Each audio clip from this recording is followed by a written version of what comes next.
hospitalier régional de Saint-Louis, nous avons eu 7 malades qui ont été atteints du virus et aujourd'hui, présentement, nous n'en conservons que 2. Donc les 7 ont été libérés progressivement du fait de leur guérison.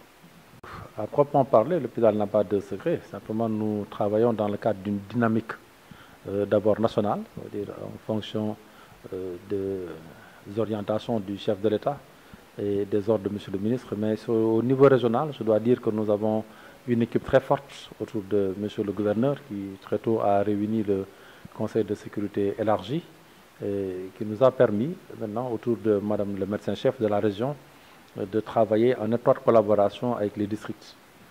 Ce qui fait qu'il y a une dynamique parce qu'au niveau de l'hôpital, nous avons mis en place le comité de gestion de l'épidémie avec comme point focal le docteur Martin, le docteur Alsan Dieye, infectiologue qui en est le coordonnateur, mais surtout le professeur Ndaï Meridja qui un peu coordonne toutes ces opérations et qui fait un travail formidable.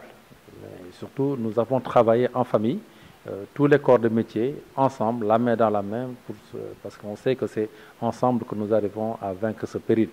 Et je crois que c'est ça qui, aujourd'hui, donne des résultats, au point que même M. le gouverneur nous a fait part des félicitations aujourd'hui qu'il émettait à l'endroit de l'ensemble du personnel médical, paramédical et administratif, notamment particulièrement ceux qui sont en charge de la gestion du comité de gestion de l'épidémie. Pendant que nous n'avons même pas eu de cas, lors que M. le gouverneur a eu à convoquer un peu le comité de sécurité, nous avons mis en place une stratégie.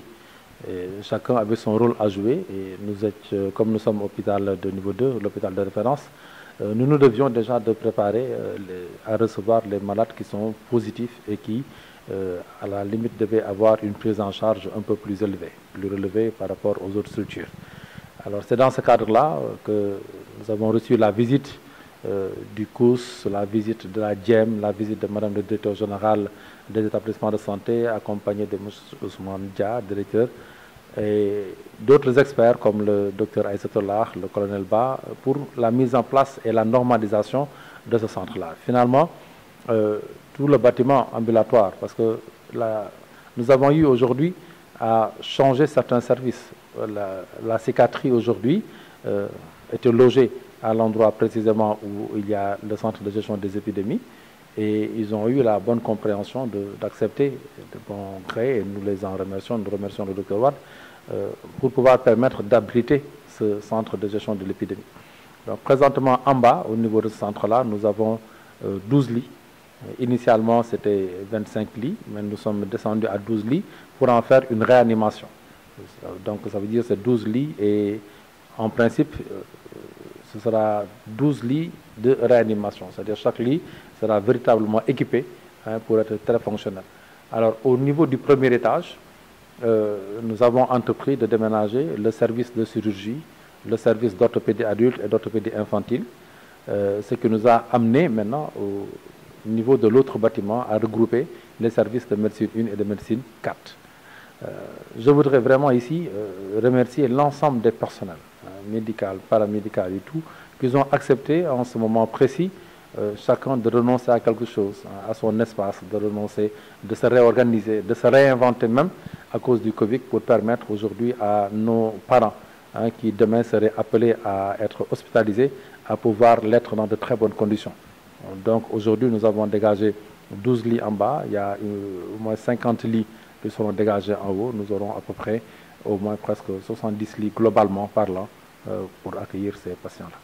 Je remercie, ça a été une préoccupation majeure de l'ensemble des autorités. En tous les cas, au niveau du centre hospitalier régional, je peux vous dire que dès le départ, nous les avons tous dotés en gants, en surblouse, nous les avons dotés en masques, et même pour les services sensibles, comme le service d'ORL et d'autres services qui seraient appelés à s'approcher d'assez près du malade, nous avons même donné des visières. Nous avons donné des visières et je crois que vraiment à ce propos, tout le personnel en tout cas aujourd'hui est assez protégé pour faire face vraiment au péril et travailler dans de bonnes conditions pour la prise en charge la meilleure de nos patients et parents. Crainte fort inutile. Pourquoi? Parce que malheureusement, beaucoup vont décéder d'autres choses que justement de ce virus. Aujourd'hui, les gens sont dans les marchés malgré les interdictions. Ils sont dans des regroupements dans les rues et dans les quartiers malgré les interdictions, où ils sont mieux à même d'attraper ce virus-là, beaucoup plus qu'à l'hôpital. Aujourd'hui, les circuits sont complètement différents. Vous avez vu tous les changements du point de vue des constructions que nous avons entamées, rien que pour isoler un peu tout cela. Ils ne rentrent pas par les mêmes portes, ils ne sortent pas par les mêmes portes, ils sont isolés et nous-mêmes, personnels de l'hôpital, nous sommes là. Donc, à la vérité, je crois qu'il vaudrait mieux venir à l'hôpital et se faire soigner normalement, parce que la vie de l'hôpital continue. Il nous appartient à nous de les mettre dans les conditions les meilleures. Et pour cela, nous avons pris toutes les mesures adéquates pour que les malades qui doivent se soigner le soir régulièrement, ceux qui doivent être consultés le soir, ceux qui doivent être opérés le soir. Et je crois qu'il n'y a aucune crainte. Tout le monde doit, tout un chacun qui ressente une douleur et qui pense devoir venir à l'hôpital sera toujours le bienvenu et dans des conditions de sécurité maximale. Collègues de l'hôpital Fann, aujourd'hui, Monsieur le chef de l'État a fait ce qu'il devait faire. Monsieur le ministre de la Santé a fait ce qu'il devait faire. Au niveau régional, Monsieur le gouverneur a fait ce qu'il devait faire. Et au niveau de la région, avec le médecin chef de région, nous essayons de faire nous ce que nous devons faire. Donc il reste à la population de faire ce qu'elle doit faire. Suivre les consignes. Suivre les consignes. Ceci est un impératif. Aujourd'hui, tout le monde voit ce qui se passe dans les autres pays. Il faut respecter les consignes.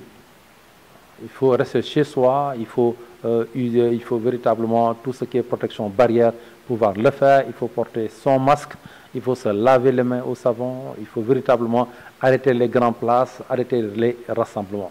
Il y va de notre survie, il y va aujourd'hui de la survie de la population, il y va surtout, mais alors surtout de la survie de nos familles respectives. Et vraiment, c'est l'appel que je voudrais lancer pour que toute cette population-là, que nous n'ayons plus de cas à Saint-Louis, que nous n'ayons plus au Sénégal et que très vite cette pandémie puisse être arrêtée au plus grand bénéfice du